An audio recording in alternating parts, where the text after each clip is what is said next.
How did helping a friend put you in the hospital? My friend Isabel begged me to help her scrape lead paint from her mom's old bedroom before her brother Ian got home because their dad was moving into that room tomorrow. She'd been trying to make the house safe since their mom died 2 months ago, but Ian wouldn't let her change anything. He'd already given her a black eye for trying to throw their mom's moldy curtains. We got to the house around noon, and Isabel's hands were shaking as she unlocked the door. The bedroom walls were peeling, paint chips everywhere, and Isabel said, "Dad's doctor said the lead exposure could kill him with his lung condition. We have to finish before Ian gets here." I told her we'd be done by 3 to be safe. We put on masks and started laying plastic sheets, then began scraping the toxic paint off the walls. Every car that passed outside made Isabel freeze and check the window. She kept saying, "That sounded like his truck," even though it was only 1 o'clock. I tried to keep her calm, talking about how we were literally saving their dad's life, but she couldn't stop checking her phone every 2 minutes. At 1:30, she dropped the scraper and ran to the window because she heard a truck door slam, but it was just the neighbors. Her whole body was trembling, and she said, "Maybe we should stop." This was a bad idea. I convinced her to keep going, saying we were over halfway done, but I was getting nervous too because she'd shown me pictures of what Ian had done to her last time. We got most of the dangerous paint scraped and were sealing the walls when Isabel's phone buzzed. Her face went white looking at the text, and she said, "Ian's foreman just said he left the site. He's been drinking. He'll be here in 20 minutes. It was only 2:30, and we still had toxic paint chips everywhere that needed to be bagged properly. I said we should leave immediately, but Isabel was crying, saying their dad would die if he breathed this stuff in with his condition. We worked frantically, stuffing paint chips into hazmat bags, trying to vacuum the dust, not caring about being neat anymore. Isabel kept checking the window, her breath coming in short gasps, lead paint dust on our clothes despite the protective gear. At 2:40, she heard an engine and looked out and screamed, "That's his truck!" Ian's pickup was pulling into the driveway, and even from upstairs I could see him stumble getting out.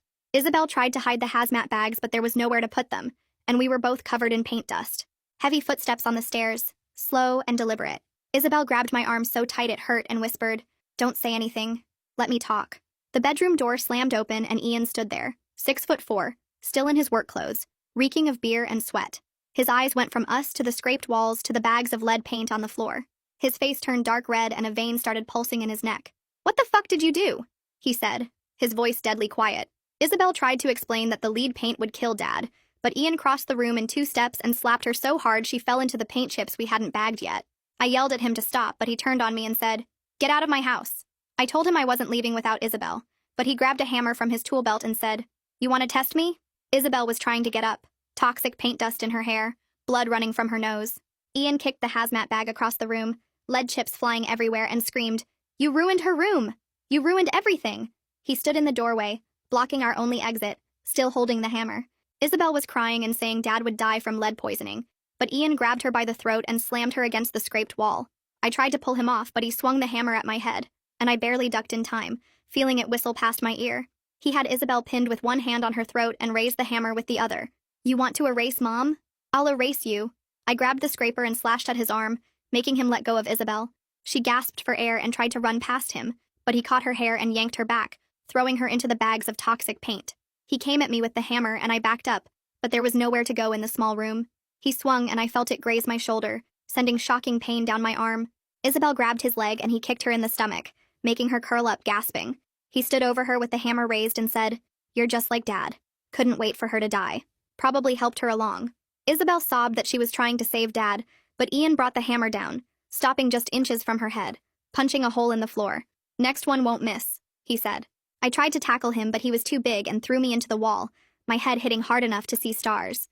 Through blurry vision, I saw him standing over Isabel with the hammer raised again, his face twisted with grief and rage and alcohol, and she was begging him to remember that Mom wouldn't want Dad to die from lead poisoning. He was crying now too, screaming about how Isabel had killed their mom by putting her in hospice, how she'd given up on her. The hammer was shaking in his raised hand, and I couldn't get up fast enough, and Isabel was trying to crawl away, but he planted his boot on her back, pinning her down. "Mom's room stays exactly how she left it," he said, and started bringing the hammer down. I rolled hard to my right just as the hammer came down, and the floor exploded where Isabel's head had been, wood splinters flying everywhere. Isabel was already scrambling on her hands and knees toward the door, lead paint chips sticking to her clothes, while Ian stood there with snot running down his face, tears mixing with the sweat. He yanked the hammer out of the floor and swung it sideways at me, missing by inches as I kept rolling. Isabel made it to the doorway, but Ian spun around and brought the hammer down again, punching another hole in the floor right behind her feet. She let out this terrible scream and kept crawling while I grabbed a paint roller and threw it at his head. It bounced off his shoulder and he turned back to me, raising the hammer high, his whole body shaking with rage. That's when we heard the sirens, faint at first, but getting louder fast, and Ian froze with the hammer still raised above his head. His eyes went wide and he looked at the window, then back at us, then at the window again. Isabel used that second to crawl past him into the hallway while I lunged forward and grabbed his ankle with both hands. He stumbled forward, almost falling, and the hammer slipped from his grip and clattered across the floor. Ian kicked backward hard and his boot caught me right in the ribs, sending this sharp pain through my whole chest. He bent down to grab the hammer again, but now there was pounding on the front door, loud and official sounding, and someone was shouting something about police. Ian stood there breathing hard, looking between us and the stairs, his face all twisted up with confusion and rage and fear. The pounding got louder, and then we heard this huge crash as the front door got kicked in. Bootsteps thundered up the stairs fast and heavy, while Ian backed up against the wall and dropped the hammer. 2 cops burst through the bedroom door with their guns out, screaming for everyone to get on the ground right now. Isabel and I dropped flat immediately, my face pressed against the lead paint dust on the floor. Ian started waving his arms around, yelling that this was his house, his mother's room. They had no right to be here. One cop kept his gun on Ian while the other moved closer, telling him to get down. Get down now. Ian took 1 step forward, still yelling about his rights, and both cops rushed him at once. They slammed him into the wall so hard a picture frame fell and shattered. It took both of them to wrestle him down, one on each arm, while he kept struggling and screaming about his mother's room. They got him face down, and one cop put a knee on his back while the other pulled his arms behind him. The cuffs clicked on and Ian was still yelling, but it was muffled now with his face pressed into the floor. More people came up the stairs and suddenly there were EMTs everywhere. One knelt next to Isabel, who was coughing and spitting up blood, her throat already turning purple where Ian had grabbed her. They put this collar thing on her neck and rolled her onto a board real careful, strapping her down while she kept trying to talk but could only make these raspy sounds. Another medic shined a light in my eyes and felt the back of my head where it hit the wall, his fingers coming away with blood on them. He asked me questions about what day it was and who the president was while checking my shoulder where the hammer had grazed me. Someone went downstairs and found Isabel's dad in his chair, wheezing bad and confused about all the noise. The EMT took one look at him and the lead dust everywhere and called for oxygen right away. They put a mask on his face and helped him to his feet, but he could barely walk, kept asking what was happening. Where was Isabel? A third ambulance pulled up outside and more EMTs came in with a stretcher for him. The cops were taking pictures of everything, the holes in the floor, the blood on the wall, the lead paint chips scattered everywhere, the hammer. They bagged the hammer as evidence and took pictures of Isabel's throat and my head and shoulder. The ride to the hospital was all sirens, and the EMT kept asking me to stay awake, stay with him, while my head felt like it was splitting open. In the emergency room, they put Isabel in the bed next to mine with curtains between us, but I could hear her trying to talk to the nurses. Dr. Gita Barr came in and ordered CT scans for both of us right away, plus blood tests to check how much lead we'd been exposed to. She was real gentle, taking pictures of every bruise and cut with this special camera, measuring them with a ruler, writing everything down. She asked me to tell her exactly what happened, speaking slow and clear into a recorder. They wheeled me to the CT machine and made me lie still while it spun around my head, then brought me back to the ER where Isabel was getting her scan done. Detective Bennett Rollins showed up while we were waiting for results, this older guy with a notebook who pulled a chair between our beds. He was patient, letting Isabel write her answers since she couldn't talk well, having me go through everything from when we got to the house at noon. He wanted every detail about the paint scraping, when Ian arrived, what he said, what he did with the hammer, how many times he swung it. Rollins wrote it all down and had us both sign statements even though Isabel's hand was shaking so bad her signature looked wrong. Then Francine Pratt from Domestic Violence Services came in, this woman with kind eyes who sat next to Isabel's bed and talked soft about safety planning and restraining orders. Isabel kept writing the same thing over and over on the paper Francine gave her, that she just wanted to save her dad. She just wanted him to be safe from the lead paint. Tears were running down Isabel's bruised face and onto the paper, smearing the ink. The detective's phone started buzzing and he checked it while Francine kept talking to Isabel about what would happen next. Rollins held up his finger and answered, then started writing fast in his notebook while someone on the other end talked loud enough that we could hear a man's voice but not the words. He hung up and told us that was Ross Bradford, Ian's foreman from the construction site, confirming Ian had left work drunk around 2:30 after drinking during his lunch break. Ross had tried to stop him from driving, but Ian grabbed a wrench and threatened to bash his head in if he didn't back off. The detective wrote down everything Ross said about Ian being drunk at work before and having anger problems on job sites. A new doctor came in wearing scrubs and introduced himself as Abraham Zhao, saying he needed to check on Isabel's dad right away because of the lead exposure. He examined their dad for about 20 minutes, checking his breathing and asking him questions he couldn't really answer because he kept getting confused. Dr. Zhao came back to us looking worried and said the lead dust in that house could kill someone with lung problems like their dad had. He wrote orders for the nurses to move him somewhere safe immediately, not back to that toxic house. Isabel started crying harder, and Francine rubbed her back while she wrote on the paper that she didn't know what to do, because Ian was still her brother, and their dad needed both his kids.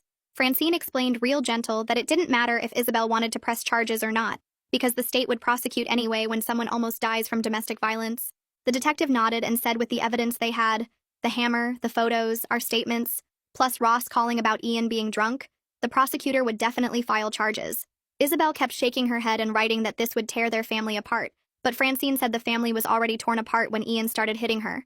My head was pounding so bad I could barely focus, but I heard the detective say Ian would probably make bail by tomorrow since he had no record. That made Isabel grab my hand so tight it hurt, and she looked at Francine with huge, scared eyes. The detective said not to worry because we'd get a protective order, but I could tell Isabel didn't think a piece of paper would stop her brother. The next morning, they discharged me with papers about concussion protocol, telling me to watch for headaches, dizziness, confusion, and to come back if anything got worse. My shoulder was wrapped up tight and they gave me pills for the pain, but warned me not to take too many because of the head injury. The discharge nurse handed me a stack of papers, including the bill estimate, and I almost threw up when I saw it was already over $3,000, just for the emergency room visit and CT scan. Isabel was getting discharged too, but they were keeping her dad for observation because of his breathing problems and confusion from the lead exposure. We went back to the house with a police escort to get some clothes and medicine for Isabel's dad, and that's when the lead hazard inspector showed up with his testing equipment. He spent 2 hours taking samples from the walls, floor, and air, then put bright yellow tape across the bedroom door with big warning signs about toxic hazard. The inspector told us the room was completely unsafe for humans until professional lead abatement was done, and when he gave us the estimate, Isabel broke down sobbing because it was $15,000 minimum. Francine had followed us to the house and she started making calls right away, arranging for a locksmith to come change all the locks that afternoon. She also connected Isabel with emergency victim assistance funds that could help with temporary housing and some of the lead cleanup costs.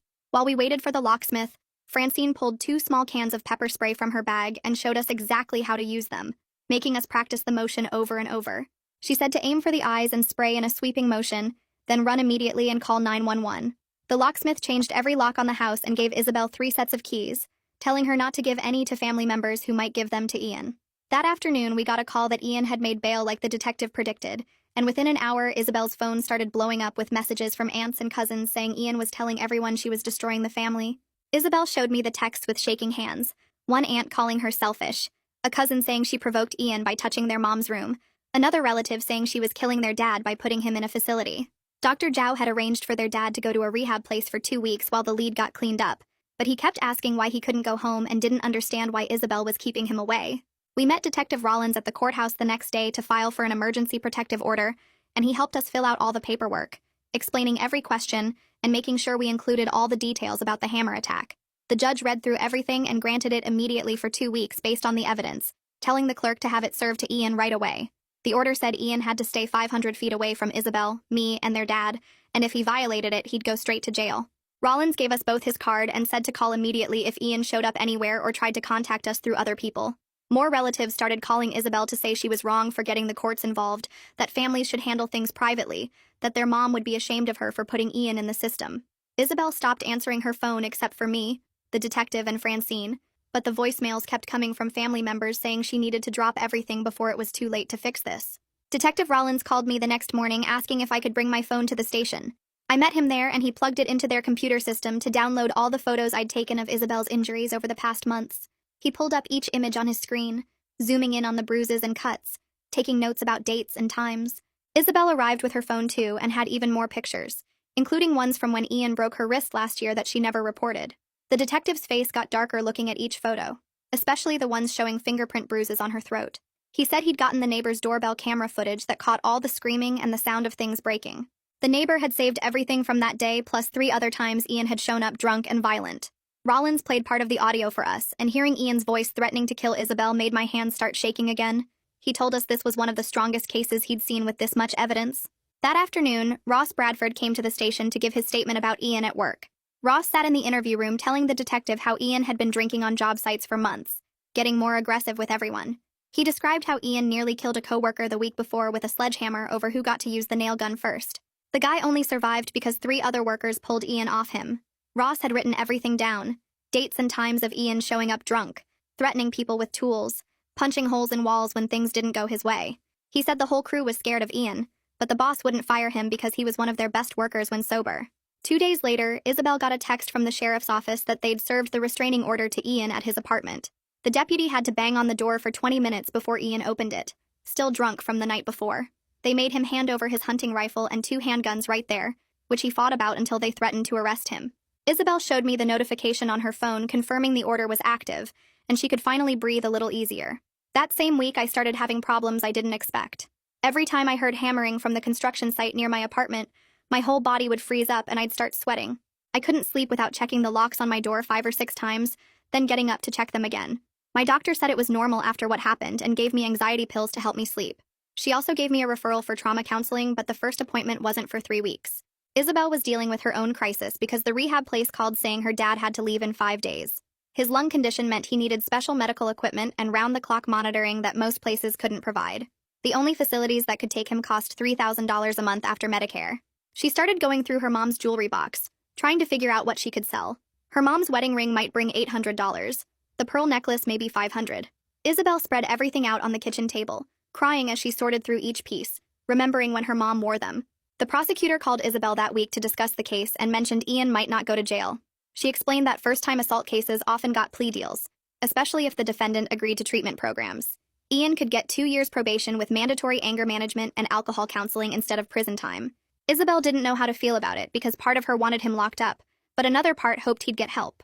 The prosecutor said the decision wasn't final yet, and depended on Ian's lawyer and the judge. My medical bills started arriving, and I nearly threw up when I saw the total. The emergency room visit was $4,000, the CT scan was $2,000, and all the other treatments added up to almost $8,000 after insurance. The hospital gave me forms for victim compensation funds, but warned the approval process took months and might not cover everything. I had to start a payment plan just to keep them from sending it to collections. Meanwhile, the lead abatement companies came to look at the house, and their quotes made everything worse. The cheapest estimate was $15,000. The most expensive was $22,000. They explained that lead paint removal required special equipment, full containment of the area, and certified disposal of all the toxic material. Isabel started researching state programs for emergency repairs, but most had waiting lists or didn't cover lead issues. She spent hours on the phone getting transferred between departments, filling out applications that might not even get reviewed for weeks. While going through more of her mom's things to sell, Isabel found a wooden box in the closet she'd never seen before. Inside was a letter in her mom's handwriting dated a month before she died. The letter talked about wanting the bedroom repainted in soft yellow and green, colors that would bring life back to the space. Her mom wrote about how the dark walls made her sad, and she hoped someone would brighten them after she was gone. Isabel sat on the floor sobbing, realizing her mom would have supported everything she was trying to do.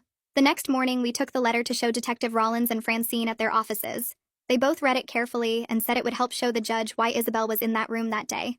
Rollins made copies for the case file and gave us the originals back. Francine said the letter proved Isabel was honoring her mom's wishes, not destroying her memory like Ian claimed. They would use it at the upcoming hearing to show Isabel's real motivations for trying to fix the room. 3 days later, we sat in the courthouse waiting room with our hands shaking, while other people went in and out of different hearing rooms.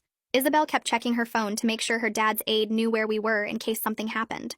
The bailiff finally called our case number, and we walked into the small courtroom where Ian was already sitting with his lawyer at the other table. He looked smaller somehow, wearing a suit that didn't fit right, and he wouldn't look at us even when we walked past. The judge read through all the paperwork while we sat there sweating, then asked Detective Rollins to explain what happened. Rollins stood up and described the attack in detail, showing the photos of our injuries and the damaged room on a screen. The judge's face got harder with each picture, especially the one of the hammer hole in the floor next to where Isabel's head had been. Ian's lawyer tried to say it was a family dispute that got out of hand, but the judge cut him off and asked if he'd seen the medical reports. She went through each injury, asking the doctor who'd treated us to confirm the damage. After an hour of testimony and evidence, the judge extended the restraining order for a full year, saying Ian had to stay 500 feet away from Isabel, me, and their dad. Ian's face went red, but his lawyer grabbed his arm to keep him from saying anything. We left through a different exit while Ian had to wait inside for 30 minutes, so we could get away safely. That same afternoon, Ian's union rep called Isabel to say they'd put him on unpaid leave until the criminal case was done. His employer sent a letter saying he couldn't come back without finishing substance abuse treatment first. Isabel found out from a cousin that Ian was already behind on his truck payment, and his landlord was threatening eviction. The financial pressure was hitting him hard, which his lawyer said might make him more willing to take whatever plea deal the prosecutor offered. A week later, Ian's lawyer told the prosecutor that Ian would enter a 30-day inpatient program at a treatment center 2 hours away. The judge made it a condition of his bail, so he didn't have a choice about going. Isabel cried when she heard because part of her hoped maybe he'd get better, even though she was still scared of him. She kept saying their mom would have wanted him to get help years ago. While Ian was in treatment, Francine called with good news about the emergency state funds for the lead work. She'd pushed the application through the system and gotten approval for $12,000 toward the abatement. My victim compensation also came through for $5,000, which wasn't everything but covered most of my medical bills. The relief of not drowning in debt made me cry in my car after opening the letter.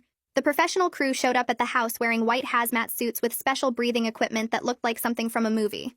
They put up plastic sheeting to seal off the hole upstairs and brought in machines that created negative air pressure. Isabel couldn't watch them work because it made her think of that day, so I went to supervise and make sure they got everything. The crew chief showed me how they had to wet down every surface before scraping to keep the lead dust from spreading. They worked for 3 days straight, filling special containers with all the contaminated material. While they worked on the lead, Isabel and I started packing her mom's things from the rest of the house. We found photo albums, her mom's wedding dress, jewelry that had been hidden in shoeboxes, and cards from every birthday and holiday. Isabel wanted to keep the meaningful stuff, but knew they couldn't store everything. We donated clothes to the women's shelter and gave furniture to families who needed it. Each item we packed felt like we were finally honoring her mom's memory the right way instead of keeping a poisoned shrine.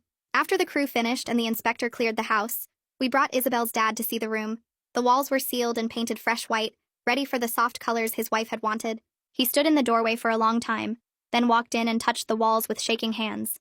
Tears ran down his face as he told us he'd known the lead paint was dangerous for years, but was too scared of Ian to do anything about it.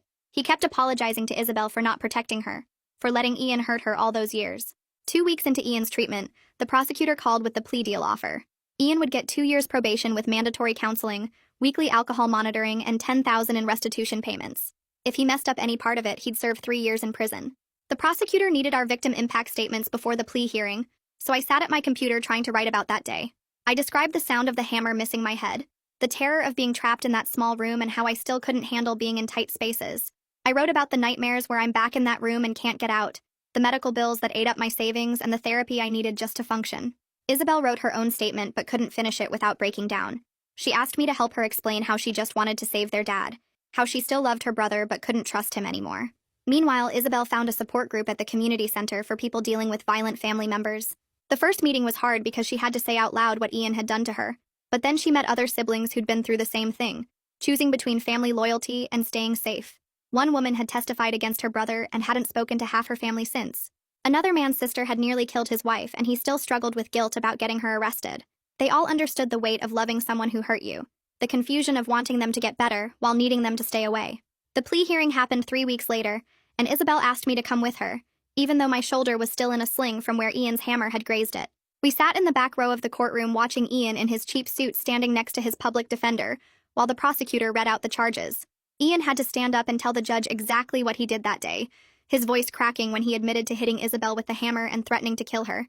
He said he was drunk and angry about their mom's death and took it out on us, and the judge made him describe each specific act of violence while Isabel gripped my good hand so tight my fingers went numb. The judge accepted the plea and told Ian he was getting 2 years probation with mandatory anger management and alcohol counseling. Plus, he had to pay $10,000 in restitution split between Isabel and me. She explained that any violation of probation meant automatic prison time, no second chances, and the no-contact order would stay in effect the entire time. Ian nodded and said he understood while his lawyer wrote everything down, and then the bailiff led him out through a side door without him ever looking back at us. I started physical therapy the next week for my shoulder, doing these painful exercises with rubber bands while the therapist kept asking about my range of motion. The counselor my doctor recommended was this older woman who had me walk through the attack over and over until I could talk about it without shaking. She helped me understand that there was nothing else I could have done to protect Isabel, that I'd already risked my life trying to stop Ian, and the guilt I felt about not preventing the attack wasn't rational. Meanwhile, Isabel's dad finally agreed to sign a healthcare proxy, making Isabel his official medical decision-maker, after his doctor explained how close he'd come to dying from lead exposure. He sat in his hospital bed with tears running down his face, apologizing to Isabel for not protecting her from Ian all these years, saying he'd been too scared of his own son to stand up to him. Isabel just held his hand and told him it wasn't his fault, that Ian's drinking and grief had turned him into someone none of them recognized anymore. The social worker at the hospital helped arrange for a home care aide to start coming 3 times a week once he got discharged, someone trained to watch for signs of elder abuse who had a direct line to Adult Protective Services. The aide was this tough woman named Maria, who took no nonsense and immediately started organizing medication schedules and doctor appointments while teaching Isabel how to properly monitor her dad's oxygen levels. Isabel and I sat in my apartment one night eating takeout and made each other promise we'd never try to handle something dangerous alone again. We both got those security systems with panic buttons that connect straight to 911, and Isabel had extra locks installed on every door in the house. The prosecutor called a month later saying Ian's counselor had sent a letter through their office because Ian had written an apology, but the no-contact order meant he couldn't send it directly. Isabel stared at the sealed envelope for a long time before putting it in a drawer, saying she wasn't ready to read whatever excuses he'd come up with. By then, the house was completely different, with fresh white paint covering all the walls, new locks on every door, and special air filters to make sure there wasn't a trace of lead dust anywhere. Isabel's dad could finally breathe easy and started spending whole afternoons in the living room watching game shows instead of staying in his bedroom all day. The inspector came back for a final check and gave them a certificate saying the house was completely safe, which Isabel framed and hung in the hallway like it was a diploma. 3 months after the attack, I realized I'd slept through the whole night without waking up in a panic or needing the anxiety medication my doctor had prescribed. The nightmares were getting less frequent, and I could actually go to work without jumping every time someone dropped something heavy. My boss had been really understanding about letting me work from home when I needed to, and adjusting my schedule around therapy appointments. Isabel called me crying one afternoon, but for once it was happy tears, because her manager had pulled her aside and promoted her to team lead after learning everything she'd been dealing with. The promotion came with a big raise that would cover her dad's home care costs with money left over for the first time in months. She said her coworkers had been incredible, covering her shifts when she had court dates, and even starting a collection to help with her legal fees. The first restitution payment came through the next week, $500 that helped cover some of my medical bills, with Ian required to keep paying that amount every month for the next 20 months. It wasn't really about the money, but knowing he had to take responsibility for what he'd done, that there were real consequences he couldn't drink away or pretend didn't happen. The prosecutor's office sent another update 3 weeks later saying Ian had finished his 30 days and moved into a sober living house on the other side of town with 10 other guys in recovery. His counselor had to send monthly reports to the court, and the first one said Ian was going to his required AA meetings every morning at 7 and participating in group therapy 3 times a week. Isabel found out through their aunt that Ian got a sponsor who was making him work through the 12 steps and write in a journal every night about his feelings instead of drinking them away. The sober living house had strict rules about curfews and random breathalyzer tests, and Ian had to get permission just to go to the grocery store. Meanwhile, the first restitution check arrived for $500, which covered part of my emergency room bill, and Isabel used her portion to pay for her dad's prescriptions.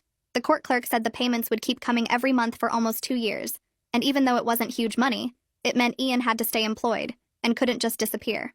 Isabel's dad started getting stronger once they moved him back home to the lead-free house, and his lung doctor said his breathing tests were improving every week. He could walk to the kitchen without his oxygen tank and started doing crossword puzzles at the dining table while Isabel cooked dinner. The home care aide taught him exercises to rebuild his strength, and he was actually laughing at old sitcom reruns instead of just staring at the wall. One evening, Isabel's cousin Maria showed up at the door with a casserole and an apology, saying she'd been wrong to blame Isabel for breaking up the family. Maria admitted she hadn't understood how bad Ian's drinking had gotten or how dangerous the lead paint was for their dad. 2 more relatives called that week saying they wanted to help with doctor appointments and grocery runs after hearing the real story from the prosecutor's report. Isabel cried when her uncle offered to pay for a cleaning service so she wouldn't have to do everything herself anymore. My physical therapy sessions went from twice a week to once a week, as my shoulder got its full range of motion back. The therapist showed me strengthening exercises I could do at home, and after 2 months I could lift my arm over my head without any pain. My regular therapist said I was making great progress processing the trauma, and we moved from weekly appointments to every other week, then monthly check-ins. I helped my neighbor fix her fence one Saturday, and didn't panic when she brought out a hammer, which felt like a huge victory. Isabel surprised me by signing up for volunteer training at the domestic violence hotline after her support group leader mentioned they needed Spanish speakers. She went through 40 hours of training on safety planning and crisis intervention, learning how to help other people escape dangerous situations. Her first shift was scary, but she said it felt good to turn her nightmare into something that could save someone else's life. The training coordinator said Isabel was natural at it because she really understood what callers were going through. 5 months after the attack, we were sitting in Isabel's kitchen while her dad worked on a puzzle at the table, and she was making enchiladas for dinner. The walls were painted the soft yellow her mom had picked out years ago from a paint sample she'd kept in her jewelry box. Her dad was telling us about the birds he saw at the feeder that morning and asking if we wanted to watch Jeopardy with him after dinner. The house smelled like cilantro and onions instead of dust and fear. Isabel had hung her mom's favorite photos back up, but in new frames and added pictures from healthier times. The 6th restitution payment had just cleared, and my credit card debt from the medical bills was finally going down.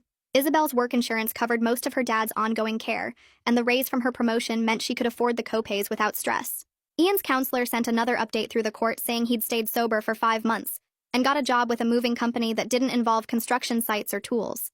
He was still living at the sober house and attending meetings, had finished step 4 of his program, and his sponsor said he was actually doing the work instead of just going through the motions.